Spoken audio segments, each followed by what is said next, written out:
मेरी पत्नी, जो एक बड़ी कंपनी की प्रेसिडेंट है, खुद आकर तलाक मांग रही है और ऊपर से 50 लाख अतिरिक्त मुआवजे का ऑफर भी दे रही है।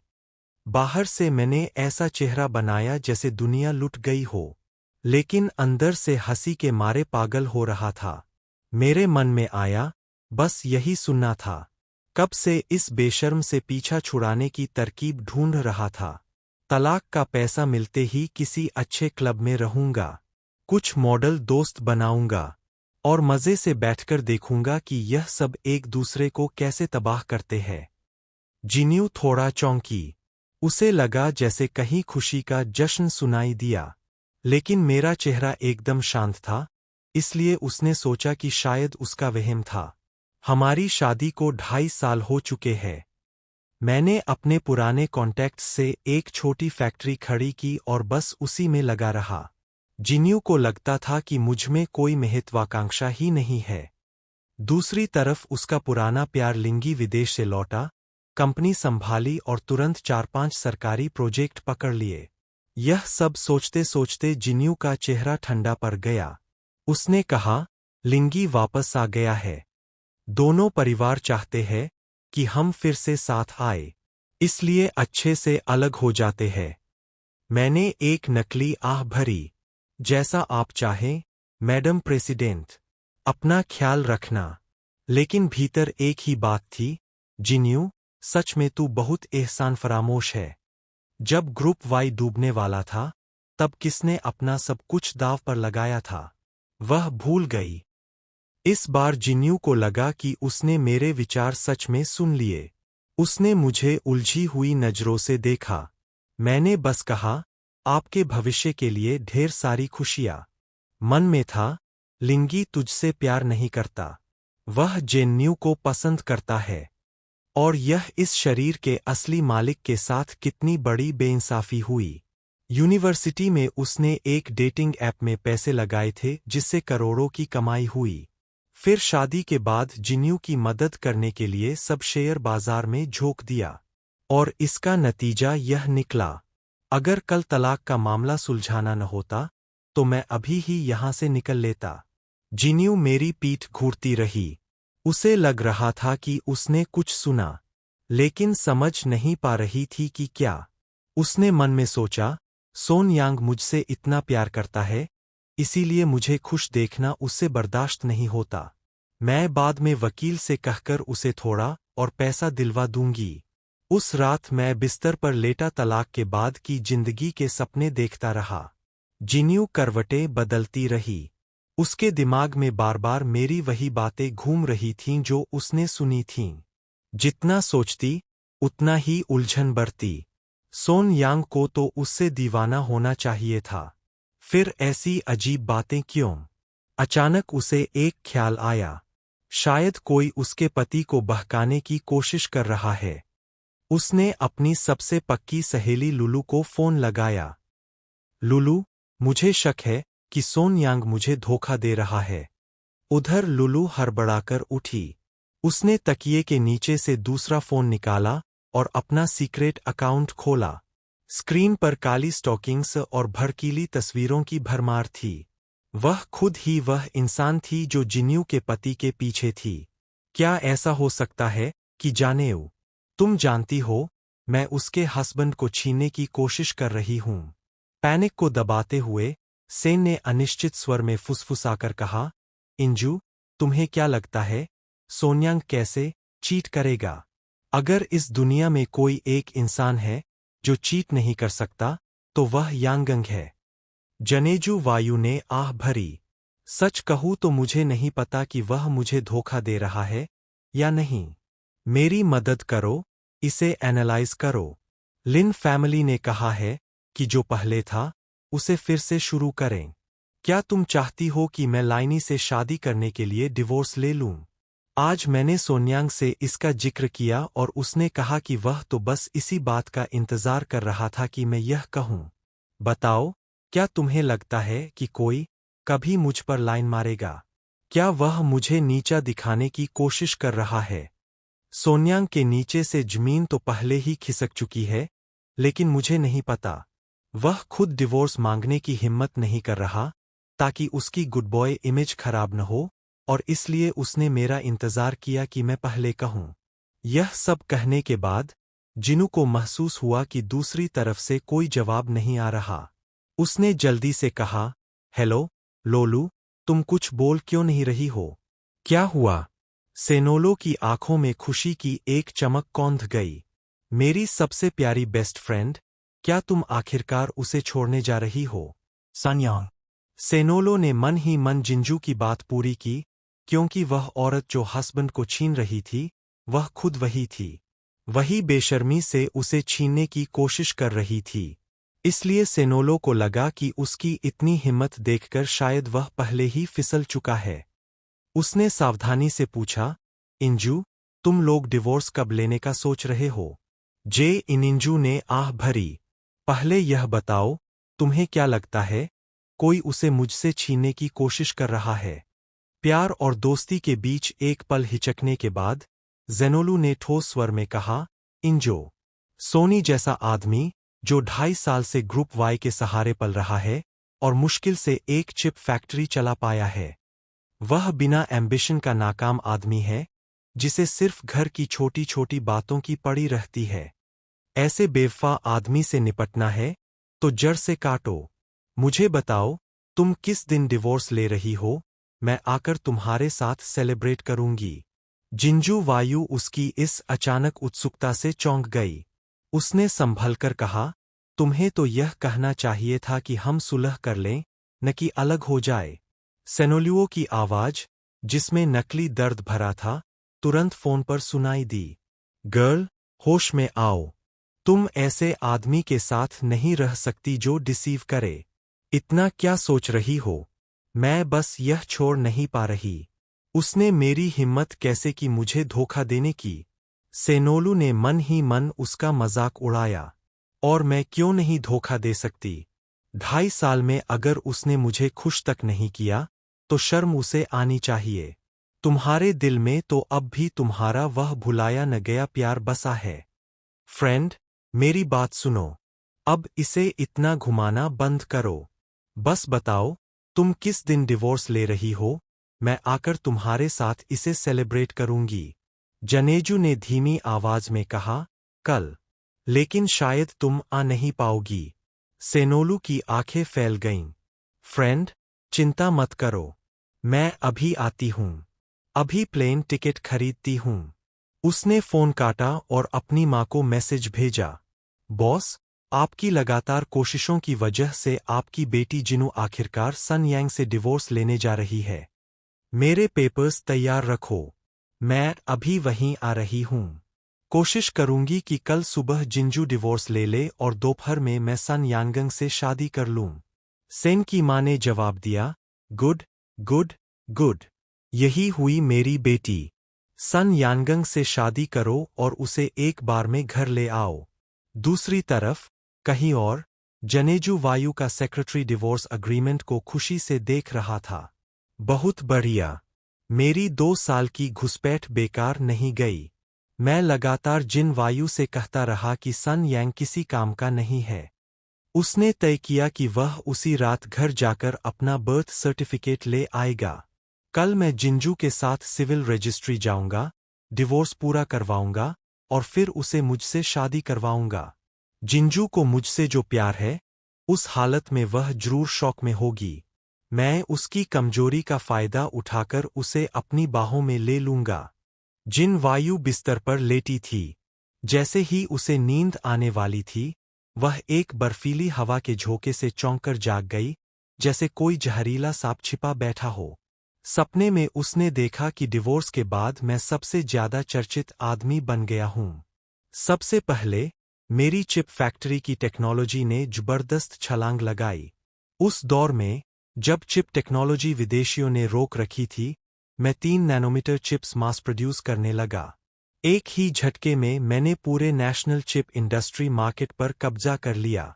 उसके तुरंत बाद, उसकी बेस्ट फ्रेंड, उसका यंग सेक्रेटरी और दूसरी कई खूबसूरत औरतें, जिन्हें मैं जानता भी नहीं था, मुझे घेर कर खड़ी थीं और आपस में मुझे पाने के लिए होड़ कर रही थीं।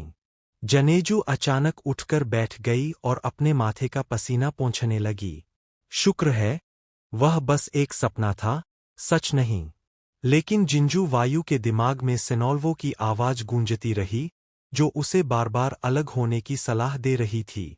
और उसे यह भी याद आया कि सेक्रेटरी जिन, जब से लिंगी वापस आया था, लगातार उसे यही समझा रहा था कि मैं बेकार हूं, जबकि लिंगी बहुत अच्छा है। उसे हमेशा महसूस होता रहा कि वे लोग उसे मैनिपुलेट कर रहे थे। अगले दिन, उसकी आंखों के नीचे काले घेरे देखकर मैंने सिर हिला दिया। जिंजू, मैंने कंसीलर निकाला और उन पर मेकअप करने लगा। आईने में खुद को देखते हुए, वह हल्का सा डेलिकेट मेकअप लगाते हुए, जनेजू वायु को थोड़ा पछतावा हुआ कि उसने डिवोर्स मांगा। एम्बिशन की कमी के अलावा, सोन्यांग बाकी हर चीज में अच्छा था। कम से कम उसके फीलिंग्स सच्चे थे।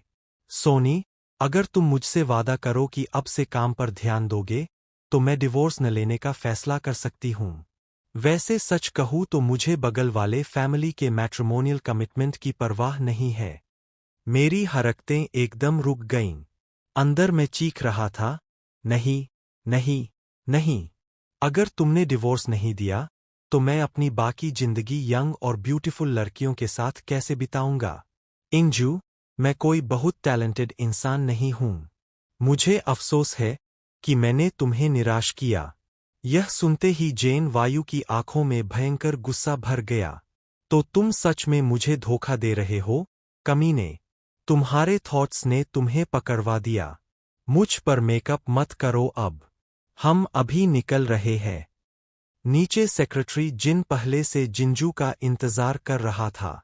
जैसे ही वह एलिवेटर से बाहर आई, उसने उसे डिवोर्स अग्रीमेंट पकड़ा दिया। जिंजू ने ठंडी नाकभों सिकोड़ी, साइन किया और कार में बैठ गई। मैंने भी बस एक नज़र डाली और साइन कर दिया। जिंजू वायु के अंदर फिर गुस्से की एक लहर उठी और वह ताना मारे बिना नहीं रह सकी। तुम्हें तो बहुत जल्दी है अपनी लवर के पास जाने की। मैंने भौहें सिकोड़ लीं, लेकिन जवाब नहीं दिया। डिवोर्स होने ही वाला था, फिर नहीं भी। अब मेरा मन जिंजू के साथ थोड़ा खेल खेलने का था। एक तरफ सेक्रेटरी जिन डिवोर्स अग्रीमेंट को साफ खुशी के साथ पकड़े खड़ा था। बहुत बढ़िया, परफेक्ट। कार धीरे धीरे सिविल रजिस्ट्री की तरफ बढ़ रही थी। कार के अंदर माहौल बहुत भारी था। कोई बोलने की हिम्मत नहीं कर रहा था। तभी जिन वायु को जैसे अचानक कुछ याद आया। उसने उलझन में पूछा, सेक्रेटरी जिन, आज तुम ड्राइव क्यों कर रहे हो? एओन कहाँ है? सेक्रेटरी जिन ने रियरव्यू मिरर में देखते हुए शांत स्वर में कहा, मिस सुअन अपने बच्चों को लेने गई है। आज मैं कवर कर रहा हूं। जनेजो ने सिर हिलाया और कुछ नहीं कहा। सिविल रजिस्ट्री के एंट्रेंस पर पहुंचते ही, कार से उतरते समय दो चेहरे मेरी नजर में आए। मैंने हैरानी से पूछा, लिंग और सेनोलू यहां क्या कर रहे हैं? जनेजू वायु भी उलझी हुई लगी। तुम लोग यहां क्या कर रहे हो? सेनल ने मुझे एक गिल्टी नजर से देखा। वह जिंजू के पास गई और नाराजगी भरे अंदाज में बोली, मुझे डर था कि ये लोग तुम्हारे साथ कुछ करेंगे। मैं खास तुम्हें सपोर्ट करने आई हूं, जैसे फैमिली करती है। बगल में खड़े लिंगी ने भी नरमी से कहा, मैं भी तुम्हें सपोर्ट करने आया हूं, फैमिली की तरह। मैंने आंखें घुमाईं। वाह, तुम तो सच में उसके पीछे पड़े हो। आखिर तुम्हें जेनांसु पसंद है या नहीं? नहीं तो तुम जेनांसु की फैमिली फॉर्चून पर क्लेम करने में भी मदद कर सकते हो और जिंजू को जेल भी भेज सकते हो। मैं लाइनी से कुछ कहता, उससे पहले जिंजू का बदन एक पल को कांप गया और उसकी आंखों में गहरा अविश्वास भर गया। इंजू, क्या तुम्हें बुरा लग रहा है? जिंजू ने गहरी सांस ली और लाइनी को गहरी नजर से देखा। उसे मुझ पर भरोसा था कि मैं उससे झूठ नहीं बोलूंगा, लेकिन यह मानना उसके लिए मुश्किल था कि लाइनी और जीनियंसु का कोई मेल हो सकता है। और उसे अब भी यह भरोसा था कि उसका फादर उसकी मदर के साथ बेवफाई नहीं करेगा। सेक्रेटरी जिन को बहुत बुरा लगा। उसने जल्दी से कहा, यहाँ टाइम वेस्ट मत कीजिए। क्या मैं जाकर आपके लिए अपॉइंटमेंट ले आऊं? यह सुनते ही जिन वायु की आंखें चमक उठीं। जैसे उसके दिमाग में कोई आइडिया आया हो। कौन सा नंबर लूं? जरा वह डिवोर्स अग्रीमेंट दिखाओ जो तुमने ड्राफ्ट किया है। इसमें सिर्फ यह लिखा है कि सोन्यांग मेरी प्रॉपर्टी कैसे बांटेगा, लेकिन तुम्हारी प्रॉपर्टी का कोई जिक्र कहाँ है? सेक्रेटरी जिन की आंखें फटी रह गईं। यह क्या हो रहा है? अचानक मुझ पर इल्जाम क्यों आ गया? कल जब आपने मुझे अग्रीमेंट लिखने को कहा था, क्या आपने यही नहीं कहा था? जानेऊ ने सेनोलू का हाथ पकड़ा और कार में बैठ गई। अग्रीमेंट में डिवोर्स की कंडीशंस तक साफ नहीं है। इस बारे में बाद में बात करेंगे, किसी और दिन। इस अचानक बदलाव ने सबको चौंका दिया। सेनोलू, जो जिन वायु का हाथ पकड़े थी, उसने बिना महसूस किए उसे जोर से दबा दिया। फ्रेंड, तुम ऐसा नहीं कर सकती। सेक्रेटरी जिन की आंखों में भी गहरी निराशा साफ दिख रही थी। मैं बहुत डिसअपॉइंटेड हूं, इंजो। मेरे पास ज्यादा पैसा नहीं है। क्या तुम वही नहीं हो जिसकी वर्थ हजारों मिलियंस है? क्या तुम्हें सच में मेरी छोटी छोटी चीजों की इतनी परवाह है? कितनी स्टिंजी हो तुम? जिन वायु के चेहरे पर गुस्से की चमक उभरी। सन यांग, तुम्हारे पास भले ज्यादा पैसा न हो, लेकिन वह भी हमारी मैरिटल प्रॉपर्टी है। मैं कैसे अलाउ कर दूं कि तुम मेरा पैसा किसी दूसरी औरत पर खर्च करो? सेन लोलू और सेक्रेटरी जिन दोनों इंस्टिंक्टिवली चौंक गए। लिंग ने धीरे से कहा, इंजो, जब सन यान ने तुम्हें चीट किया है, तो सीधी सी बात है, डिवोर्स ले लो। तुम्हें उस थोड़े से नुकसान की चिंता करने की जरूरत नहीं है। मैं रिलोकेशन हाउसिंग प्रोजेक्ट से उसकी भरपाई कर दूंगा। यह कहने के बाद लिंगी मेरी तरफ मुड़ा। मिस्टर सन, आप उसके साथ बेवफाई कैसे कर सकते हैं? इंजू बहुत अच्छी इंसान है। मैंने उसकी तरफ आंखें घुमा दीं। अगर तुम मेरे सामने अपनी यह बकवास जारी रखोगे, तो चाहो या न चाहो, मैं वह ट्रैप खोल दूंगा जो तुमने जिंजू के लिए अपने हाउसिंग प्रोजेक्ट में बिछाया है। जेन वायु का दिल एक पल को जैसे उलट गया और उसकी आंखों में पूरा अविश्वास भर गया। तो रिलोकेशन हाउसिंग प्रोजेक्ट में सच में कुछ गड़बड़ है? हाँ, सही। जिंजू से डिवोर्स लेने के बाद मुझे यह खोल देना चाहिए कि जेनू, पुराने डायरेक्टर की इलेजिटिमेट डॉटर है, और वह लिंगी की प्लेटोनिक लव भी है। अगर मैं ये दो बातें बता दूं, तो मुझे याद है कि लिन फैमिली के प्राइवेट हॉस्पिटल में यानसू और ओल्ड वाई के बीच पैटर्निटी टेस्ट का रिकॉर्ड पड़ा है। फिर मैं किसी रसूख वाले आदमी को ढूंढूंगा और वह निकलवा लूंगा। जिन वायु की दुनिया जैसे टूटकर बिखर गई। जेनानसू, लिंगी की प्लेटोनिक लव है। लिन ग्रुप के प्राइवेट हॉस्पिटल में पैटर्निटी टेस्ट का रिकॉर्ड भी है। Good good good. जिंजू ने लिंगी की तरफ एक लंबी, ठंडी नजर डाली। अभी यह सब जरूरी नहीं, लेकिन यह कांटा मैं यूं नहीं छोड़ सकती। फिर उसने मुझे भी गहरी नजर से देखा। लोलू, कार चलाओ। डिवोर्स की बात किसी और दिन करेंगे, अभी मुझे दूसरा काम है। यह कहकर जनेजू ने सेक्रेटरी जिन को तुरंत निकलने का आदेश दिया। वह इतनी तेजी और डिसाइसिवनेस से हरकत में आई कि मैं और लाइनी कार के पास ही पूरी तरह हैरान खड़े रह गए। सेनोलू खुद को रोक नहीं पाई और बोली, इंजो, तुम ऐसी नहीं लगती जिसे सोनी के थोड़े से पैसे की परवाह हो। सेक्रेटरी जिन, जो ड्राइव कर रहा था, उसने भी रियरव्यू मिरर में देखते हुए जिन वायु को उलझन से देखा। गंभीर चेहरे के साथ जिंजू ने जवाब दिया, मैं नहीं चाहती कि हमारी मैरिटल प्रॉपर्टी किसी और पर खर्च हो। इसके तुरंत बाद जैसे उसकी सिक्स्थ सेंस जाग गई। उसने सेनोलू को साफ चेतावनी भरी नजर से देखा। लोलू, तुम्हें मेरे डिवोर्स में इतनी दिलचस्पी क्यों है? लोलू चमकती मुस्कान के साथ बोली, मैं तो बस तुम्हें तुम्हारा ट्रू लव दिलाना चाहती हूं, बस। लेकिन मैनेजर ने अंदर ही अंदर आह भरी। जिस मौके का वह इतने समय से इंतजार कर रही थी, वह फिर हाथ से निकल गया। वह पहले ही सोच सकती थी कि रात को घर पहुंचते ही उसकी मां उसे डांटेगी। आगे बैठे सेक्रेटरी जिन ने सही समय पर बात संभाली। बिल्कुल, प्रेसिडेंट वाई, प्रेसिडेंट सन के पास लगभग कोई पैसा नहीं है। उनके पीछे टाइम वेस्ट करने का कोई मतलब नहीं। आप तो प्रेसिडेंट सन की कुल वर्थ से कई गुना ज्यादा कमा चुकी है। यह कहकर उसने भी अंदर ही अंदर आह भरी।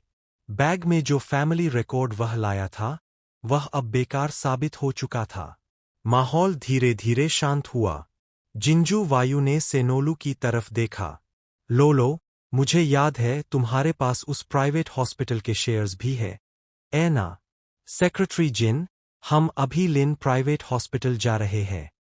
लुओ, मुझे तुम्हारी मदद चाहिए। ओनर होने के अपने अधिकार का इस्तेमाल करो और मेरे लिए पैटर्निटी टेस्ट निकलवाओ। जिन वायु अब घुमाना नहीं चाहती थी। वह सीधा एविडेंस चाहती थी। एक बार अगर यह पक्का हो गया कि मेरा रीबर्थ सच है, तो इसके बाद की सारी प्लान्स आसान हो जाएंगी। दूसरी तरफ, लाइनी और मैं, बिना यह जाने कि जिनू क्या कर रही है, नीचे बैठकर सिगरेट पी रहे थे। सिगरेट लिंगी ने दी थी। मेरा मूड खराब था, इसलिए मैंने ले ली। हमें देखने वाला कोई भी यही सोचता कि हम दोनों अच्छे दोस्त हैं। आंग, ये 2 साल तुम्हारे लिए कठिन रहे होंगे। मैंने उदास चेहरा बनाकर आह भरी। सच में, बहुत कठिन रहे हैं। कमर तक दर्द करने लगी है। जेन वायु की नीड्स बहुत ज्यादा है। मुझे नहीं पता था कि लिन मुझे स्मोक के लिए बुलाकर क्या चाहता है, लेकिन मैंने पहले वही चोट करने की सोची जहां उसे सबसे ज्यादा लगे। लाइनीज शरीर साफ तौर पर तन गया। वह और जिंजू यूनिवर्सिटी में 4 साल साथ थे और उनके बीच बस हाथ पकड़ने तक की बात हुई थी। उसने तो उसे किस तक नहीं करने दिया। और अब सोन्यांग कह रहा है कि उसकी कमर दर्द करती है। यह बात उसे भीतर तक जला गई, खासकर जब वह जिंजू के भरे हुए बदन और उसके सेंशुअल लिप्स की कल्पना कर रहा था। इससे वह और भड़क गया। उसने अपनी बेचैनी दबाई और लिंग ने धीमी आवाज में कहा, जब तक तुम छोड़ने को तैयार हो। मेरी आंखें चमक उठीं। यह तो आसमान से गिरा हुआ पैसा है। वैसे भी डिवोर्स होने ही वाला है, तो जाते जाते कुछ कैश लेना गलत नहीं। इसे मैं इंटरेस्ट समझकर ले लूंगा। डायरेक्टर लिन, जब आपने बात छेड़ ही दी है, तो मैं भी सीधे बोल देता हूं। डायरेक्टर वाई को छोड़ने के बदले 100 मिलियन। बस इतनी ही मेरी एम्बिशन है। लिन अपनी हंसी रोक नहीं पाया। मुझे लगा था तुम कोई प्रोजेक्ट मांगोगे। मैंने तंज करते हुए कहा, प्रोजेक्ट? मुझे डर है वह ट्रैप होगा। मुझे जेल भिजवाने का इरादा है क्या? यह सुनते ही लाइनी के पेट में जैसे गांठ पड़ गई। उसे लगा शायद उसने कुछ ज्यादा खोल दिया। तभी उसका फोन बजा। डायरेक्टर लिन, बुरी खबर है। डायरेक्टर और यंग डायरेक्टर सेन हॉस्पिटल पहुंच गए हैं। वे येन यांसू और ओल्ड डायरेक्टर वाई के बीच पैटर्निटी टेस्ट मांग रहे हैं। यह सुनकर लाइनी एक पल के लिए जर हो गया। फिर घबराकर बोला, किसी भी हालत में उन्हें वह रिकॉर्ड मत देना। दूसरी तरफ से एक ठंडी आवाज आई, लिंगी, मैंने कभी नहीं सोचा था कि तुम लौटकर मुझे धोखा दोगे। जेन वायु की बर्फीली आवाज फोन पर साफ सुनाई दे रही थी। अब देखते हैं। कॉल कट गया। लाइनी वहीं खड़ा रह गया। मैं भी हक्का बक्का था। यह सब किताब में नहीं था। कहानी बदल रही थी। लाइनी ने मुझे घूरा। बहुत बढ़िया। तुम और जिंजू ने अच्छा नाटक किया। मैं सच में कॉन्फ्यूज्ड था। तुम्हें क्या हुआ है? बीमार हो क्या? मुझे क्यों गालियां दे रहे हो? लिंग ने ठंडी हंसी के साथ कहा, अभी भी नाटक करोगे? क्या यह सब तुम्हारा और जिंजू का खेल नहीं था? मुझे यहां फंसाकर, जबकि वह हॉस्पिटल में पैटर्निटी टेस्ट के रिकॉर्ड निकलवा रही है। इस बार तुम जीत गए। उसने गुस्से में फोन जमीन पर पटका और चला गया। मैंने सिर हिलाया। प्लॉट बदल चुका था। यह किताब वाला रास्ता नहीं रहा। मुझे जल्दी कुछ सोचना होगा।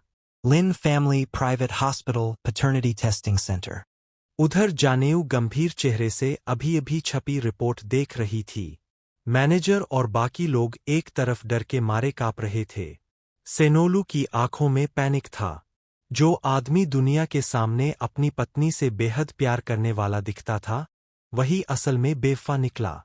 इलेजिटिमेट डॉटर और असली बेटी की उम्र लगभग बराबर थी। जिंजू वायु ने गहरी सांस ली और सेक्रेटरी जिन को आदेश दिए, सेंग्लिन्यून वाली विला तैयार करो। अंकल ली खुद जाकर जांच करे। मेरे नाम की सारी कार्स रोज चेक होंगी, एक भी ढील नहीं। कार में लौटते समय सेनोलू ने सावधानी से पूछा, इंजू, क्या तुम्हें नहीं लगता तुम थोड़ा ज्यादा रिएक्ट कर रही हो? जिंजू की आंखों में ठंडक उतर आई। ज्यादा? लाइस ग्रुप की कीमत हंड्रेड्स ऑफ बिलियंस है। जो भी इसे संभालेगा वह देश का बड़ा टाइकून बन जाएगा। 2-3 प्रोजेक्ट से जितना कमाया जा सकता है उतना एक आम आदमी कई जन्मों में नहीं कमा सकता। और इतने पैसे के लिए लोग कुछ भी कर सकते हैं। सेनलोलू चुप हो गई। बात सही थी। कुछ घंटे बाद प्रेसिडेंट वाई ने पूछा, अब कहाँ जाना है? जिन वायु की आंखों में हल्की चमक आई। Company. मेहमानों का इंतजार करना है। उधर लिंगी ने जेफू को कॉल किया। यार, हमें पकड़ लिया गया। जिन वायु को नियांजो के साथ तुम्हारे रिश्ते के बारे में पता चल गया। जेफू का दिल बैठ गया। किसने लीक किया? मुझे नहीं पता। आज जेन वायु और सन ने मुझे फंसाया। लाइनी ने पूरी बात बताई। फादर ये ने आह भरी। अब ओरिजिनल प्लान पर ही चलते हैं। देखते हैं वह रिलोकेशन हाउसिंग प्रोजेक्ट में पैसा लगाती है या नहीं। अगर पैसा चाहती है तो यही मौका है, नहीं तो दूसरा रास्ता ढूंढेंगे। लिंगी ने कॉल काटा और तुरंत जेन यांसू को कॉल किया।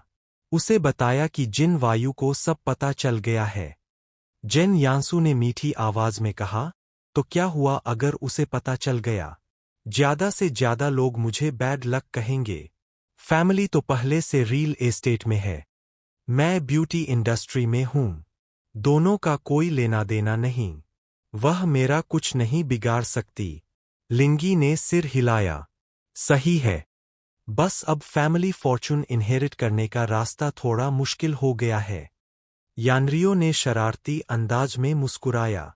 जिए, सबसे पहले तो मेरे पास तुम हो, और ऊपर से देश का नया लॉ भी है जो इलेजिटिमेट चिल्ड्रन को इनहेरिटेंस का हक देता है।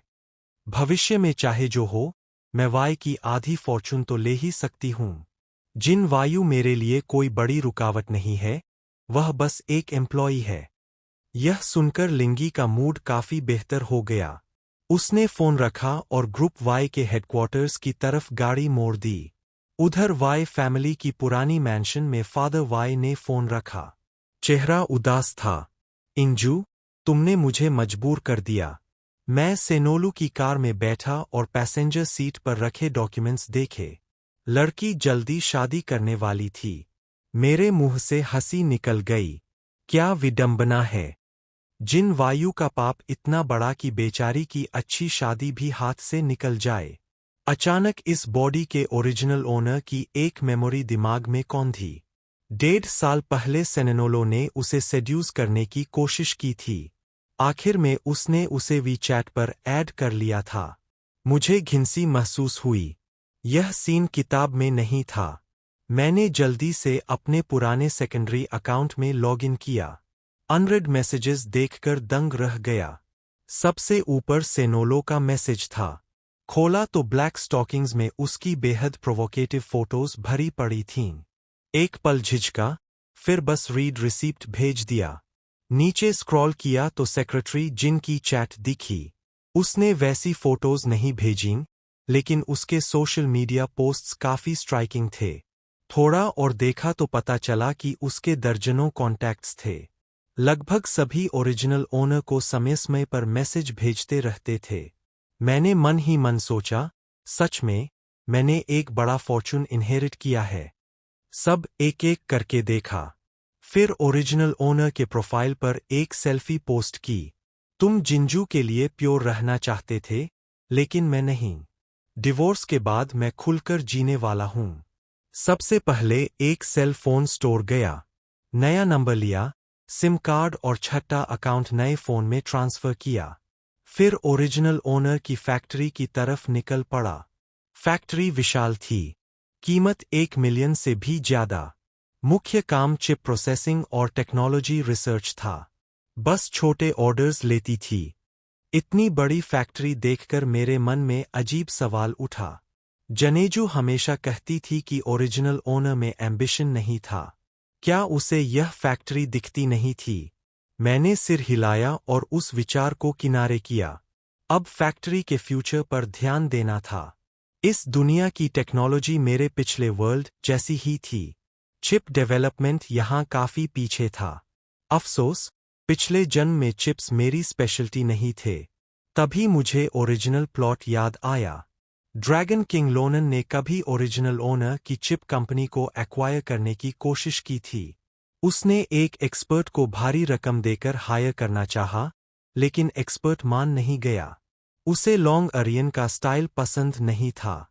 मुझे याद आया, वह एक्सपर्ट जिन चेंग के लिन फैमिली से था। वह फेंगाई सिटी अपनी किडनैप्ड डॉटर को ढूंढने आया था।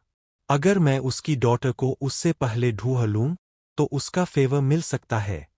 साथ ही पड़ोसी से भी कनेक्शन बनेगा। मैं यही सोच रहा था कि फोन बजा।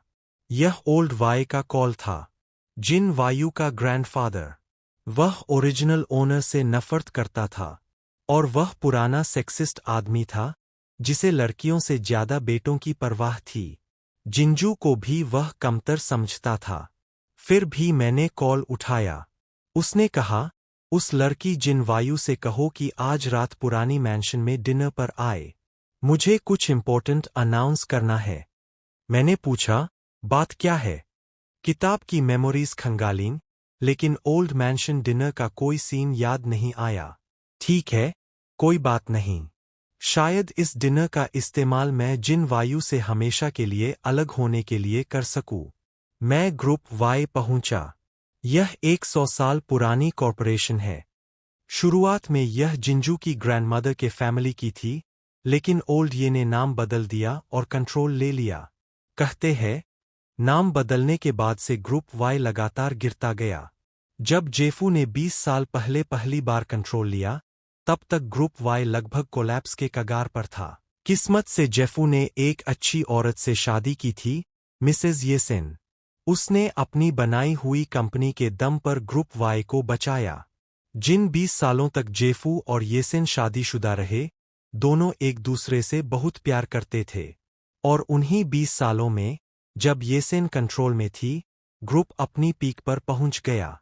लेकिन मिसेज येसेन की मौत के बाद, जेफू ने फिर से ग्रुप की रेंस संभाल लीं। और कंपनी फिर गिरने लगी, जब तक कि 2.5 साल पहले जेन वायु ने उसे बचाया नहीं। ये फैमिली के मर्द निकम्मे हैं, और औरतें प्यार में अंधी बेवकूफ। ओरिजिनल प्लॉट में, जनेजू वायु की ग्रैंडमदर ने ओल्ड मैन ये से शादी की और फैमिली बिजनेस भी मैरिज में दे दिया। आखिर में उसकी मौत ब्रेन हेमरेज से हुई। और जिन वायु की मां येसेन ने जेफू के लिए जी तोड़ मेहनत की, लेकिन आखिर में वह रूमर्स सह नहीं पाई और उसने किसी से उसे गाड़ी से कुचलवा दिया। दूसरी तरफ, ओरिजिनल बुक में जिनू अपने प्लेटोनिक लव लिंगी से प्यार करती थी। आखिर में लिंगी और जेफू ने उसके खिलाफ ट्रैप रचा, और वह जेल पहुंच गई। यही सच है। एक ही फैमिली की 3 पीरियों की औरतें, और तीनों प्यार में पूरी तरह बेवकूफ। प्रैक्टिकली उन्होंने फैमिली बिजनेस खुद ही दे दिया।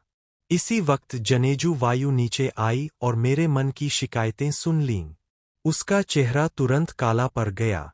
उसे देखते ही सेनोलो ने आह भरकर कहा, इंजू, अगर तुम्हें सच में सोनी पसंद नहीं है, तो उसे अभी छोड़ दो। हर बार उसे देखकर तुम अपना चेहरा क्यों बिगाड़ती हो? खुद को क्यों परेशान कर रही हो? तभी जनेजू वायु को एहसास हुआ कि वह फिर अपना संतुलन खो बैठी थी। उसने जल्दी से खुद को संभालने की कोशिश की। अच्छा, मैं भी किसी और चुड़ैल को अपना पैसा बर्बाद नहीं करने दूंगी। सेनोलू की आंखें एक पल को सफेद पड़ गईं। चिंता मत करो, अगर डिवोर्स के बाद सोन्यांग सिर्फ मेरा पैसा खर्च करे, तो मुझे खुशी होगी। सेनोलू को जिंजू वायु के साथ खड़ा देखकर मैं मुस्कुराता हुआ पास गया और कहा, अरे, तुम्हारी कार तो कमाल की है। बहुत शानदार। सेन लोलो ने उदासीनता का दिखावा किया। हाँ, अगर पसंद है, तो इनू से कहो तुम्हारे लिए खरीद दे। लेकिन अंदर से वह एक्साइटमेंट से भरी हुई थी। सन ने खुद मुझसे बात की। वह मन ही मन खुशी से हंस पड़ी। वाह, यह कितना अच्छा फेक करता है।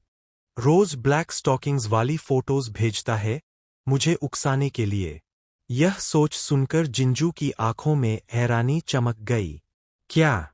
जो मेरे हस्बैंड को मुझसे छीनने की कोशिश कर रही है, वह मेरी बेस्ट फ्रेंड है। उसे लगा जैसे सब कुछ अंधेरा हो गया। वह लगभग गिर ही गई थी। मैंने इंस्टिंक्टिवली उसे थाम लिया और पॉकेट से एक स्वीट निकालकर उसके मुंह में डाल दी। वह हरकत इतनी सहज थी कि मुझे समझ आया, यह इस बॉडी के ओरिजिनल ओनर की पुरानी आदत थी। सेन लोलू, जो जिंजू का दूसरा हाथ पकड़े थी, उसने उसे जलन से देखा। कितनी लकी हो, तुम्हारे पास ऐसा आदमी है जो हर वक्त तुम्हारा ख्याल रखता है। जिंजू वायु ने मुझे जोर से धक्का दिया। आंखों में खून उतर आया। उसने चिल्लाकर कहा, तुम बेवफा आदमी। फिर उसने सेनोलू को निराशा से देखा। आखिर में एक लंबी सांस छोड़ी। मैं पूरी तरह हक्का बक्का था। इसे हुआ क्या है? जिंजू सच में पागल हो गई है। साफ है कि उसे मैं पसंद नहीं, लेकिन डिवोर्स टालती जा रही है। और अगर मैं भी अब डिवोर्स न चाहूं तो? जनेजू वायु का चेहरा और काला पड़ गया। उसने सेनोल्वो से भिड़ने की इच्छा दबा ली। भाड़ में जाए, अब मैं कुछ नहीं पूछूंगी। मैं डिवोर्स नहीं दूंगी, ताकि इनके महान लव स्टोरी को कभी ऑफिशियल होने का मौका ही न मिले। जाने दो, जलते रहें। यह सोचकर जिंजू ने खुद को शांत दिखाया और मेरे होठों पर किस कर दिया। माय लव, अभी जो हुआ उसके लिए सॉरी, बस मूड खराब था। चलो अब तुम्हारे घर चलते हैं। पटेटोज। सेनोल्यूओ की आंखों में जो निराशा चमकी, उसे देखकर जिंजू को एक अजीब सी सैटिस्फैक्शन मिली। बस ठहरो, मेरी प्यारी फ्रेंड। उसी पल उसका सबसे टेढ़ा, सबसे अंधेरा हिस्सा पूरी तरह बाहर आ गया। वह मन ही मन सेनोलू को जलाने के 100 तरीके सोचने लगी। मैं अभी भी शौक में था। जनेजू वायु पागल हो गई है क्या? यह मुझे किस क्यों कर रही है? सेन अंदर ही अंदर गुस्से से जल रही थी। उसने ठंडे स्वर में कहा, बाद में बात करेंगे। और वह चली गई। सेनोलू को अकेले जाते देख मेरे मन से निकला, आह! जिंजू, तुम तो आफत हो। तुम्हारी वजह से वह चली गई। लेकिन जिंजू खुश थी। उसने मेरा हाथ पकड़ा और मुझे एग्जिट की तरफ खींचने लगी। वह कभी आसानी से माफ करने वालों में से नहीं रही। 2.5 साल पहले जब लाइनी उसे छोड़कर गया था, तभी से उसने तय कर लिया था कि वह किसी भी बिट्रेल को बर्दाश्त नहीं करेगी, चाहे वह उसके अपने लैपडॉग से आए या उसकी बेस्ट फ्रेंड से। सेनोलू निराश होकर घर लौटी। उसकी माँ ने तुरंत पूछा, क्या हुआ? तुम्हारा इतना हैंडसम और चार्मिंग दामाद साथ क्यों नहीं आया? सेनोलू ने समझाते हुए कहा, मॉम, मुझे लगता है इनू को पता चल गया है। उसे समझ आ गया है कि मैं सोन्यांग के लिए क्या महसूस करती हूँ। आज उसने सबके सामने उसे किस किया। यह पहली बार था जब दोनों के बीच इतना इंटीमेट कांटेक्ट हुआ। उसकी माँ मुस्कुराई। मुझे लगता है तुम सही कह रही हो। इसलिए सबसे अच्छा यही है कि एक बार जिंजू से सब साफ साफ कह दो। सेनू ने अपनी माँ को शौक में देखा। आप यह क्या कह रही है? बेटी, इस जिंदगी में सब कुछ नहीं मिलता। तुम्हें फ्रेंडशिप और लव में से एक चुनना होगा, जब तक कि जिंजो खुद सोन्यांग को तुम्हारे साथ शेयर करने को तैयार न हो। सेन लोलू ने आह भरी। उसकी माँ के होठों पर एक चालाक मुस्कान आई। हालांकि यह पूरी तरह इम्पॉसिबल भी नहीं है। मैं काफी समय से सोन्यांग और जिन वायु के बीच की सिचुएशन को एनालाइज कर रही हूँ, खासकर वह इमेज जो जनेजू वायु सोन्यांग की दूसरों के सामने बनाती है, और वह इमेज जो हमारे मन में उसकी है। मुझे समझ आ गया कि कोई लंबे समय से जिंजू के दिमाग में यह भर रहा है कि सोन्यांग निकम्मा है। सेन की माँ हमेशा से मुझे बहुत ऊंचा मानती रही है। जब पहली बार उसने मुझे जाना, तब मैं बस जिंजू का लैपडॉग जैसा लगता था। उस समय सब इसे जोक समझते थे। लेकिन जिंजू से शादी के बाद मैंने कॉर्पोरेशन को कोलैप्स से बचाया। मैंने उसके लिए पूरे देश में घूम घूम कर ब्रांचेस देखीं, उसके नाम पर बने शॉपिंग सेंटर्स देखे। आखिर में मैंने यह स्ट्रैटेजी दी कि पुरानी कंपनी को बचाने के लिए नई कंपनी का इस्तेमाल किया जाए। हमने शॉपिंग मॉल्स को बेस बनाकर सिनेमा चेन शुरू की, एंटरटेनमेंट इंडस्ट्री में उतरे। एडवर्टाइजिंग के लिए मैंने जिन्नू को मनाया कि कॉरपोरेशन वाई का सारा पैसा रूरल विमेन एड प्रोग्राम में इन्वेस्ट करे। उससे हमें बहुत बड़ा प्रेस्टीज मिला। यही वही स्ट्रैटेजी थी जिसने कॉरपोरेशन वाई को बैंक्रप्सी के किनारे से वापस खींच लिया। लेकिन उसके तुरंत बाद कंपनी के अंदर यह रूमर फैलना शुरू हो गया कि मैं उसे खाली हाथ सड़क पर छोड़ना चाहता हूं। इसलिए मैंने सबको हैरान करते हुए रिजाइन कर दिया। उसके बाद मैंने माइक्रोचिप्स फैक्ट्री बनाई और ठीक उसी समय जिंजो ने कहना शुरू कर दिया कि मैं एक कॉन्फॉर्मिस्ट हूं। लेकिन सेन की मां, जिसने कभी मुझ पर से नजर नहीं हटाई, सच जानती थी। मेरी चिप फैक्ट्री की कीमत बिलियंस में है और जिन कंपनीज में मैंने इन्वेस्ट किया है उनकी कीमत भी बिलियंस में है। यह आदमी बेहद कैपेबल और कैरिस्मैटिक है। फिर भी जिंजू की नज़र में मैं बस एक निकम्मा कॉन्फॉर्मिस्ट हूं। सेनोलो से उसकी मां ने फुसफुसाकर कहा, जाओ, जिंजू को सब समझाओ। उसे बताओ कि सुन्यंग की कंपनी की वैल्यू 1 बिलियन से भी ज्यादा है। तुम्हारा गोल सोन्यांग के साथ रहना नहीं, बल्कि उनके साथ जुड़ना है। सेन लोलू जर हो गई। मॉम, क्या आप मुझसे कह रही है कि मैं दूसरी औरत बन जाऊं? उसकी मां ठंडी मुस्कान के साथ बोली, सिर्फ तब जब तुम सोन्यांग के करीब रहोगी, तुम्हें मौका मिलेगा। पुरानी कैसोना की तरफ जाते हुए जिंजू कार बहुत खराब चला रही थी। अगर तुम्हारे पास ड्राइवर है, तो मुझे क्यों ड्राइव करवा रही हो? मेरे बगल में बैठी जिंजू का मूड बहुत खराब था। उसका हस्बैंड डिवोर्स मांग रहा था, उसकी बेस्ट फ्रेंड उसके हस्बैंड के पीछे थी, वह खुद 22 साल की थी, उसके अपने फादर ने उसकी मदर के साथ बेवफाई की थी, उसकी मदर उसके खिलाफ साजिश कर रही थी। और जैसे यह सब कम नहीं था, एक हाफ सिस्टर भी अंधेरे में लर्किंग कर रही थी। और सबसे बड़ा संकट फ्यूचर में उसका इंतजार कर रहा था, एक बड़ा दुश्मन जिसे ड्रैगन किंग कहते हैं। जिंजू को लग रहा था जैसे पूरा यूनिवर्स उसके खिलाफ कॉन्स्पिरेसी कर रहा हो। परेशान होकर उसने अपना सेल्यूलर उठाया। स्क्रीन पर सेनोलो का मैसेज चमक रहा था, इनू, मुझे सोनी पसंद है। सच कहूँ तो मुझे उम्मीद है कि तुम मुझे भी इसमें शामिल होने दोगी। जिंजू गुस्से में हंस पड़ी, कितनी हिम्मत है? तो तुम सच में हमारे बीच आना चाहती हो? सेनोलो ने दूसरा मैसेज भेजा, गुस्सा मत होना, मैं बस एक बात बता रही हूं। सोन्यांग की चिप फैक्ट्री की कीमत 1000 मिलियन से ज्यादा है। क्या तुम्हें यह पता था? जिंजू ने तुरंत अपना गुस्सा दबा लिया। उसने मेरी तरफ मुड़कर एक एक शब्द साफ कहा, तुम्हारी कंपनी की कीमत कितनी है? मैंने उसे हैरानी से देखा। मैं भी शॉक में था। क्या जिंजू को सच में सोन्यांग की कंपनी की कीमत नहीं पता? या वह मुझे टेस्ट कर रही है? यह सोचकर मैंने शांत स्वर में जवाब दिया, शायद 1 बिलियन से ज्यादा। मैंने कुछ कोलीग्स की कंपनीज में भी इन्वेस्ट किया है। एक गैस एंड ऑयल प्लांट, एक स्टील केबल्स फैक्ट्री और एक मीडिया कंपनी। मेरे शेयर्स कई जगह फैले हुए हैं। कुल मिलाकर वे भी 1000 मिलियन से ज्यादा है। फेंग फैमिली बिजनेस में भी मेरे कुछ शेयर्स हैं। अगर तुम डिवोर्स लेकर प्रॉपर्टी डिवाइड करना चाहती हो, तो उन्हें भी जोड़ सकती हो।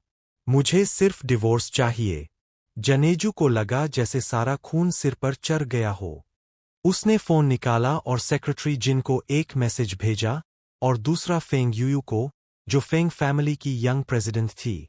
सवाल सिर्फ इतना था, क्या तुम्हें सोन्यांग पसंद है? सेक्रेटरी जिन अभी अभी घर पहुंचा था। रिप्लाई करने से पहले वह एक पल को रुका। फिर उसने लिखा, यस, डायरेक्टर वाई, मुझे डायरेक्टर सन पसंद है। अगर आपको यह पसंद नहीं, तो मैं रिजाइन कर सकता हूं, लेकिन मैं इसके लिए लड़ूंगा। यह सब पूरी तरह लॉ के अंदर है।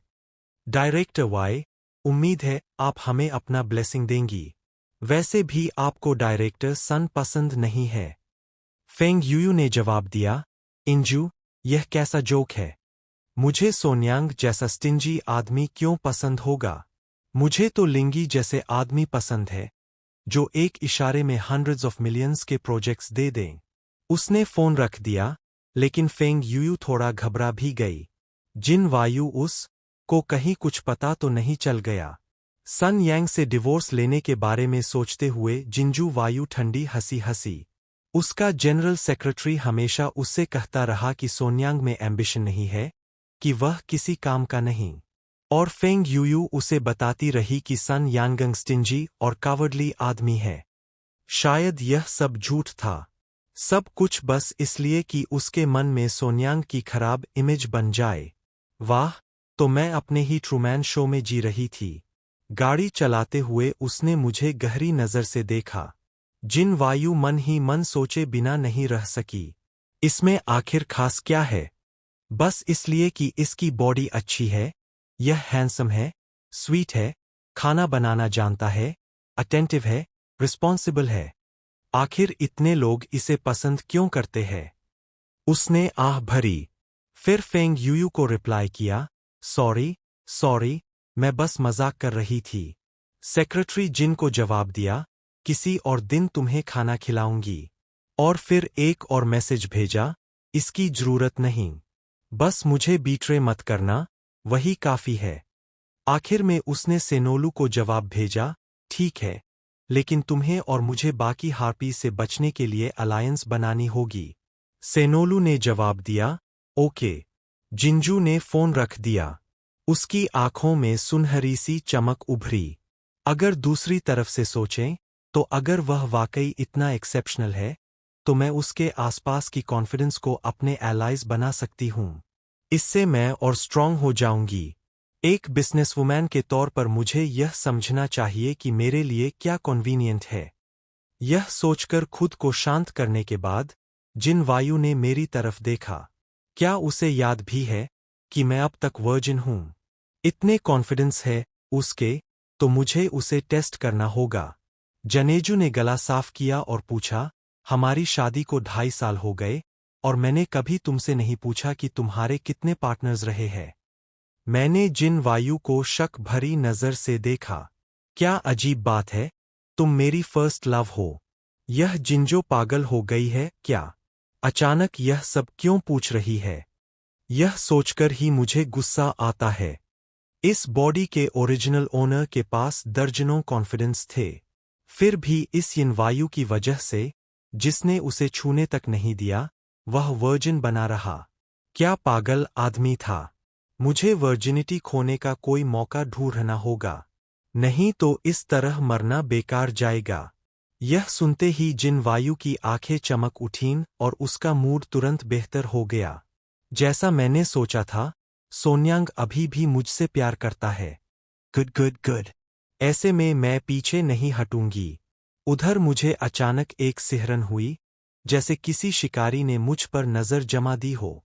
कार वाई फैमिली के पुराने रेजिडेंस की तरफ बढ़ी। यह शहर के बाहर गार्डन्स वाला एक बहुत बड़ा एस्टेट था, लगभग 500 मिलियन मो में फैला हुआ। यह जिंजू की ग्रैंडमदर के फैमिली का एंसेस्ट्रल होम था। यही ग्रैंडपा ये और उसके फादर रहते थे। जैसे ही कार रुकी, बटलर ने आकर डोर खोला। Welcome home, young mistress and young master. उस यंग, पॉलिश्ड बटलर और आते जाते यंग सर्वेंट्स को देखकर मैं मन ही मन बड़बड़ाया। क्या फिजूल खर्ची है। इतने लोगों की मंथली सैलरी मिलाकर ही 1 मिलियन से ऊपर चली जाती होगी। इसीलिए मुझे यहाँ रहना पसंद नहीं।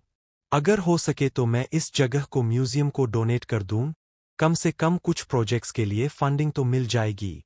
जिन वायु ने मन ही मन झुंझलाकर सोचा। हम अभी अंदर गए भी नहीं थे कि अंदर से हंसी की आवाज सुनाई दी।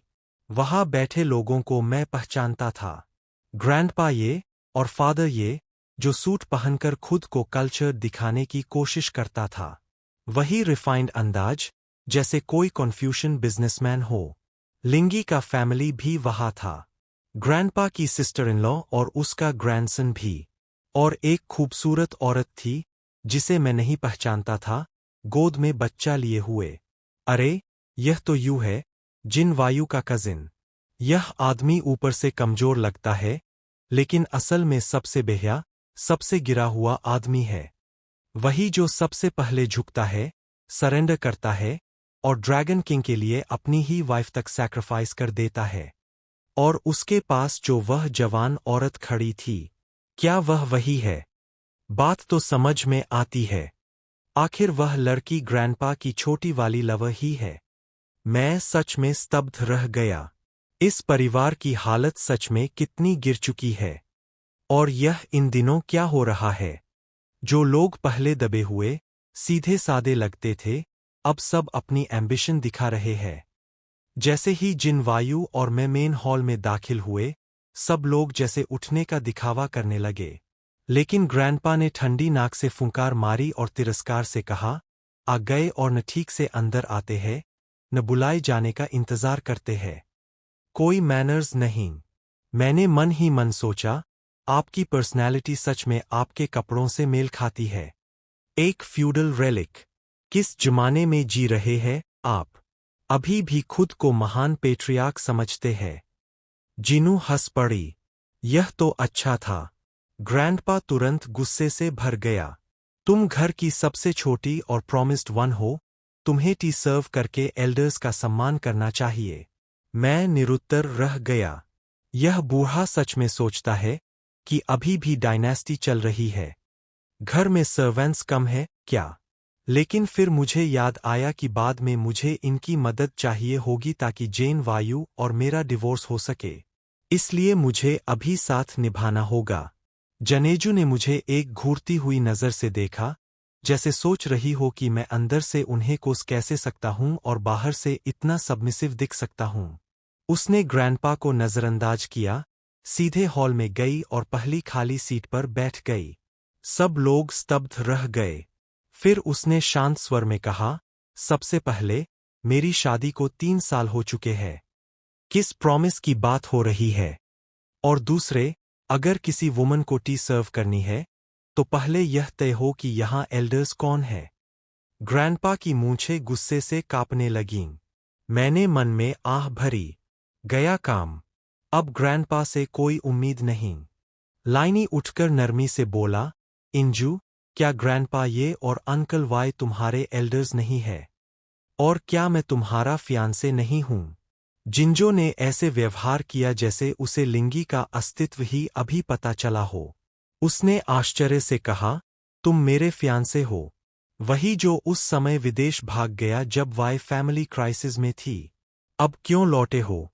अब जब वाई फैमिली रिकवर कर चुकी है, तो क्या तुम सोचते हो सब कुछ अब भी तुम्हारा इंतजार कर रहा है? मैं मन ही मन जिंजू के लिए ताली बजा रहा था। कमाल है। लिन फैमिली के चेहरों का रंग उतर गया। लाइनी का चेहरा भी सख्त हो गया। जिंजो ने फिर ग्रैंडपा और अपने फादर की तरफ देखा। मेरे ग्रैंडपा, जो लवर पालते हैं, और मेरे फादर, जिन्होंने अपनी प्रेग्नेंट वाइफ को धोखा दिया। फिर उसने लिंगी की तरफ देखा। क्या तुम्हें नहीं पता कि वाई फैमिली में एक एंसेस्ट्रल रूल है? जिनका मोरल डेफिशिएंट हो, वे एल्डर्स कहलाने के योग्य नहीं होते। इसलिए यहां कोई एल्डर नहीं है जिसे मैं रिस्पेक्ट दूं। मैं सच में उसकी जुबान की दाद दिए बिना नहीं रह सका। क्या औरत है! जनेजू की आंखों में ठंडी हत्या जैसी चमक थी। उसने पूरे कमरे पर नजर डाली। जिसने 100 बिलियन का कॉन्ग्लोमरेट बैंक्रप्सी से बचाया हो, उसकी ऑरा अलग ही होती है। कमरे में मौजूद हर आदमी को यह एहसास हो गया कि यह कोई ऐसी लड़की नहीं है जिसे डांटकर चुप करा दिया जाए। यह एक टाइकून है। जेफू की आंखें लाल हो गईं। वह गर्जा, फैमिली का सीक्रेट बाहर बोल रही हो। लगता है, तुम्हारी पढ़ाई लिखाई सब बेकार गई। मैंने मन ही मन सोचा, कितनी जल्दी टेम्पर लूज कर देता है। मेंटल स्ट्रेंथ जरा भी नहीं। जिंजू को देखो। उसे पता चला कि उसके फादर की मिस्ट्रेस है, कि उसका चाइल्डहुड स्वीटहर्ट उसे धोखा दे सकता है, फिर भी वह नहीं डगमगाई। तभी सेकंड मिसेज ये बोली, इंजू, यह कैसी बकवास है? तुम्हारे ग्रैंडपा की कोई मिस्ट्रेस नहीं है। और तुम्हारे फादर की कोई इलेजिटिमेट डॉटर नहीं है। लिन फैमिली ने जो किया वह गलत था, लेकिन वे माफी मांगने आए हैं। उसने मेरी तरफ तिरस्कार से देखा। सन 2-2.5 साल से फैमिली में है, और उसने क्या किया? या मैं गलत हूं? लिंगी अभी अभी देश लौटा है, और कितने प्रोजेक्ट्स सिक्योर कर चुका है। उसने तो अभी कहा कि सिटी के साउथ वाली लैंड हमें गिफ्ट करेगा। बस डेमोलिशन का इंतजार है, और फैमिली बिना मेहनत के पैसे कमाएगी। लाइनी फिर नरम, फिलियल आवाज में बोला, इंजू, जो भी हुआ, वह तुम्हारे और अंकल के भले के लिए था। अपनी गलती मानते हुए मैं साउथ वाली वह लैंड कॉस्ट प्राइस पर देने को तैयार हूं, जो जल्द डेमोलिश होने वाली है। लिन की मां ने भौहें चढ़ाई और इंजू से बोली, मानती हूं पहले लिन फैमिली ने ठीक व्यवहार नहीं किया, लेकिन अब हम अपनी गलती मान रहे हैं। यह कहते हुए उसने मुझे फिर वही तिरस्कार भरी नजर से देखा। और सच कहूं तो, यह आंटी नहीं चाहती कि तुम एक यूजलेस आदमी के साथ अपना समय बर्बाद करती रहो। बगल में बैठे बूढ़े ने ठंडी नाक से फुंकार मारी। जिंजू वायु, अभी जो तुमने बकवास की है, उसे मैं माफ करता हूं। अब सोच समझकर फैसला लेना कि आगे क्या करना है। यह कहते हुए उसने मुझे फिर से हिकारत से देखा। बस, अब मेरा पेशेंस खत्म हो चुका था। धत तेरे की। मैं यहां जिंजू से डिवोर्स के लिए इन लोगों का इस्तेमाल करने आया था, न कि खुद को बेइज्जत करवाने। जिंजू को तो इनकी परवाह ही नहीं, तो मैं क्यों सहूं? मैं एक कदम आगे बढ़ा और सब पर नजर डाली। सबसे पहले मेरी नजर दूसरी मैडम पर रुकी। मैंने व्यंग्य भरे लहजे में कहा, वाह, कमाल है।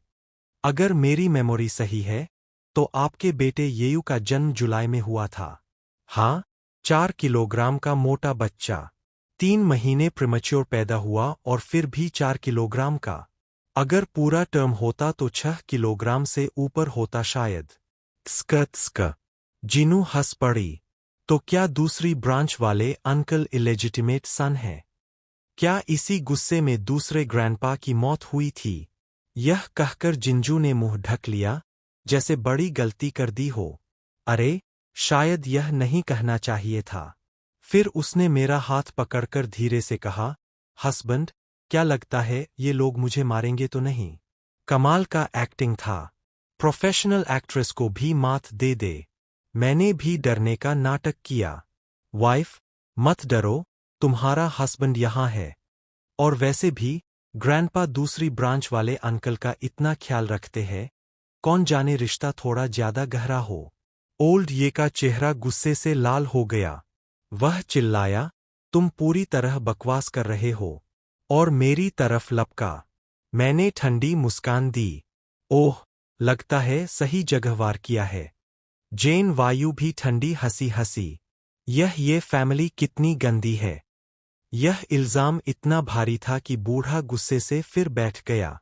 मैंने लिन की मां की तरफ देखा और हल्का सा सिर झुकाकर कहा, मैडम, मैं भले यूजलेस हूं, लेकिन कम से कम बेवफा नहीं हूं। हमारे अंकल लिन और लिन गी की तरह नहीं। मिस्टर लिन अपनी मीडिया कंपनी को प्राइवेट ब्रॉथल की तरह इस्तेमाल करते हैं। ना। लिन के पिता उछल पड़े। मुंह बंद करो। मैं पीछे हटते हुए बोला, अरे, रूमर फैलाना आसान है, लेकिन सच से इनकार करना मुश्किल। अगर पुल एंडन मीडिया में कोई शेडी डील नहीं होती, तो बताइए उन एक्ट्रेसेस को लीड रोल कैसे मिलते हैं, जिनमें टैलेंट की झलक तक नहीं। उसी समय जिंजू खड़ी हुई, मेरा हाथ पकड़ा और बोली, डार्लिंग, तुम्हें पता नहीं, ओल्ड लिन जिसे चाहे फेमस बना देते हैं। लिन ग्रुप की मीडिया कंपनी में फेवर्स की कीमत साफ तय है। लिन फू और उसकी पत्नी गुस्से से कांपने लगे। आखिरकार लाइनी समझ गया कि हम नेगोशिएट करने नहीं आए। इंजू, अब ड्रामा मत करो। मैं सच में चाहता हूं हम फिर से साथ आए। मेरे मन में आया, अगर इतने ही औसम थे तो शुरू में ही क्यों नहीं रुके? जिंजू के साथ मिलकर क्यों नहीं लड़े? जिंजू ने ठहाका लगाया। वापस आए। अरे मेरे चाइल्डहुड फ्रेंड, तुम जैसे प्रॉमिसिंग यंग मैन, एक रिच, यंग और ब्यूटीफुल लड़की को छोड़कर मुझ जैसी डिवोर्स्ड वुमन के लिए लौटे हो। क्या दिमाग ठीक है तुम्हारा? लिंगी की आंखों में गुस्से की चमक कौन थी? उसकी मां ने खुद को संभालते हुए कहा, इंजू, मैं जानती हूं तुम गुस्से में हो, लेकिन यह तो बस यह साबित करता है कि लाइनी तुमसे प्यार करता है। जिंजू के होठों पर एक व्यंग्य भरी मुस्कान फैल गई। तुम मुझसे प्यार करते हो, जबकि तुम्हें पता था कि तुम्हारे पिता की एक नाजायज बेटी है, जो मुझसे बस कुछ महीने छोटी है, और तुमने मुझे कभी बताया तक नहीं। लिंगिये ने गुस्सा दबाते हुए धीमी आवाज में कहा, मैं बस नहीं चाहता था कि तुम नाराज हो जाओ। मैं चुपचाप उस समस्या को खत्म करना चाहता था, बस इतना ही। जिंजू ने सिर तिरछा किया और हाथ आगे बढ़ाया। अपना फोन निकालो। वहां मौजूद सभी लोग हैरान रह गए। इंजू, तुम करना क्या चाहती हो? जिंजू ने शांत स्वर में कहा, कुछ खास नहीं। बस तुम्हारे फोन से जेनांसू को कॉल करना चाहती हूं, ताकि उससे पूछ सकूं कि उसने उस लड़की से छुटकारा कैसे पाया। उसके चुनौती भरे अंदाज ने पूरे लिन परिवार का धैर्य तोड़ दिया। लिंगिये ने मुट्ठियां भींच लीं। उसे उम्मीद नहीं थी कि जिन यू इतनी निर्दयी चाल चलेगी। लिन फू ने मेज पर जोर से मुक्का मारा और गुस्से में चिल्लाया, तुम हद पार कर रही हो। अगर मेरा बेटा तुमसे प्यार नहीं करता, तो क्या तुम्हें लगता है कि हम तुम्हारे जैसी औरत से शादी की बात करने आते? एक ऐसी औरत जो हर जगह मर्दों के साथ घूमती है, शराब पीकर प्रोजेक्ट हासिल करती है और ऊपर से तलाकशुदा भी है। ये शब्द सुनते ही जिन यू की आंखों में हत्या जैसी ठंडी चमक उभरी। मेरा चेहरा भी सख्त हो गया। बूढ़े आदमी, जुबान संभाल कर। लेकिन लिन फू रुकने वाला नहीं था। एक गरीब गंवार और दूसरी बेशर्म औरत जो क्लाइंट्स के साथ शराब पीकर कॉन्ट्रैक्ट लेती है। अब मुझसे बर्दाश्त नहीं हुआ। मैंने जिंजू को रोका, बगल में रखा फलों का कटोरा उठाया और पूरी ताकत से लिन फू के सिर पर दे मारा। धड़ाम! पूरा कमरा सन्न रह गया। जिंजू ने मुझे हैरानी से देखा। मेरा पति, कमाल है। अगले ही पल मैंने लिन फू को लात मारकर जमीन पर गिरा दिया और उसका सीना अपने पैर से दबा दिया। मैंने बर्फ जैसी ठंडी आवाज में कहा, जब से हम इस कमरे में आए हैं, तुम लोग लगातार मेरी पत्नी और मेरे परिवार का अपमान कर रहे हो। अब बताओ, असली बेशर्म कौन है? जमीन पर पड़ा लिन फू गुस्से में चीख उठा, मैं तुम्हें मार डालूंगा। लिंगिये आगे बढ़ने ही वाला था कि जिंजू ने टूटे हुए कटोरे का नुकीला टुकड़ा उठा लिया और उसकी तरफ तान दिया। जो भी एक कदम आगे बढ़ा, उसका खून बहा दूंगी। ओल्ड जे और उसकी पत्नी तुरंत चिल्लाए, बॉडीगार्ड्स को बुलाओ। जिन यू ने बर्फीले स्वर में कहा, उनकी तनख्वाह मैं देती हूं। आज जो भी मेरे पति पर हाथ उठाएगा, मैं कसम खाती हूं कि वो दोबारा इस इंडस्ट्री में काम नहीं कर पाएगा। यह सुनते ही सारे बॉडीगार्ड पीछे हट गए। मैंने हैरानी से जिंजू की तरफ देखा। ये औरत सच में मेरा साथ दे रही थी। हालांकि वो प्यार में अंधी होने वाली लड़की नहीं थी, लेकिन मूल कहानी में भी ऐसा नहीं था कि वो मुझसे इतना खुलकर साथ देगी। मैंने लिन फू के सीने पर दबाव बढ़ाया और ठंडी हंसी के साथ कहा, अगर एक शब्द और बोला, तो मैं सच में तुम्हारी छाती कुचल दूंगा। उसके बाद मैं पुलिस स्टेशन जाऊंगा और तुम अस्पताल। फिर अखबारों में हेडलाइन बनेगी, प्रभावशाली परिवार ने एक सम्मानित महिला को अपमानित करने की कोशिश की, पति ने जवाब में पिटाई कर दी। लिन परिवार के मुखिया ने मजबूरी में चुप्पी साध ली। मेरे ससुर ने दांत भींचते हुए कहा, तुम दोनों आखिर चाहते क्या हो? जिंजू ने शांत स्वर में जवाब दिया, असल सवाल तो मेरा है। आपने मुझे और मेरे पति को यहां बुलाया ही क्यों? लिंगिये ने अपने पिता को उठाया। गुस्से को दबाकर नरम आवाज में बोला, इंजू, मानो या न मानो, मैं तुमसे प्यार करता हूं। मैं अब भी तुमसे शादी करना चाहता हूं। जिंजू हंस पड़ी। एक मंगेतर जो मेरे सबसे मुश्किल समय में विदेश भाग गया, और एक होने वाला ससुर जो मुझे गंदी औरत कहता है। तुम्हें सच में लगता है कि मैं तुमसे शादी करूंगी? मैंने बीच में कहा, और ऊपर से उस पति को छोड़ दिया जिसने तुम्हारे लिए अपनी जान तक दांव पर लगा दी थी। जिंजू ने मेरी तरफ संतोष भरी नजर से देखा। बिल्कुल। लिंगिये सच में बहुत चालाक आदमी था। इतनी बेइज्जती और तानों के बाद भी उसकी आवाज नरम बनी रही। अपनी सच्चाई साबित करने के लिए उसने कहा, मैं तुम्हें रिलोकेशन हाउसिंग प्रोजेक्ट में हिस्सा देने को तैयार हूं। शहर के उत्तर की जमीन भी तुम्हें उचित कीमत पर दे दूंगा। और अगर वो काफी नहीं है तो मैं तुम्हें लिन ग्रुप तक पहुंच भी दे सकता हूं। जिंजू ने व्यंग्य से मुस्कुराते हुए उसकी बात काट दी। मैं प्यार में अंधी हो सकती हूं, लेकिन बेवकूफ नहीं। शहर के उत्तर की वो जमीन सिर्फ रिहायशी इमारतों के लिए इस्तेमाल हो सकती है। और अभी देश में घरों की संख्या लोगों से 5 गुना ज्यादा है। तुम्हें सच में लगता है कि ये मेरे लिए फायदा है? लिंगिये ने दृढ़ता से कहा, हाँ। तुम जानते हो न कि मेरे फैमिली का असर है। कंगाई सिटी के नॉर्दर्न एरिया को डेवलप करना है। वहां जो घर बनेंगे उनकी कीमत बहुत ऊंची होगी। मैं मन ही मन हंस पड़ा। यह लिंगी तो फर्स्ट रेट कॉन आर्टिस्ट है। सिटी का नॉर्थ सच में डेवलप होने वाला है, लेकिन उस जमीन के नीचे एक पुरानी टूम्ब है। यह सुनते ही जनेजू वायु का चेहरा काला पड़ गया। क्या प्लान है? कितना ट्विस्टेड। लिनी मुझे फंसाने की कोशिश कर रहा है। लेकिन उसने डायरेक्टली कुछ नहीं कहा। उसने पहले ओल्ड ये और मिस्टर वाई को एक गहरी नजर से देखा। फिर लाइनी की तरफ उदासीनता से कहा, अगर मैं तुम्हारी जगह होती तो पूरा ग्रुप वाई मेरा डाउरी बन जाता। नहीं, मेरे पास ग्रुप वाई के 57% शेयर्स है। लाइनी कुछ बोलता उससे पहले ओल्ड ये ने कहा, अगर तुम एक्साइओ जी से शादी करोगी तो वे शेयर्स यही रहने चाहिए। उस समय हम उन्हें एक्साइओ यू को दे देंगे। आज हमने तुम्हें इसीलिए बुलाया था। मैं फैमिली बिजनेस यूनियन को सौंपने का सोच रहा हूं। आखिर तुम्हें शादी तो करनी ही है। यह सुनकर लिंगी ने आंखें बंद कर लीं। बस, खेल खत्म। यह ओल्ड ये पक्का इडियट है। जितनी इंटेलिजेंस थी सब कैप्टमैन बनने में लगा दी। जिंजू वायु ने ठंडी हंसी के साथ कहा, यून को दे दो। और क्यों? ओल्ड ये ने गर्दन तानकर जवाब दिया, क्योंकि एक्साइओ यू ये फैमिली का मेल एयर है। मैंने बिना कुछ बोले आंखें घुमाईं। यह इसलिए कि येयू के तो खुद के बच्चे नहीं हो सकते। तुम्हारे पास जो यंग वुमन बैठी है उसका बच्चा उसी का है ना?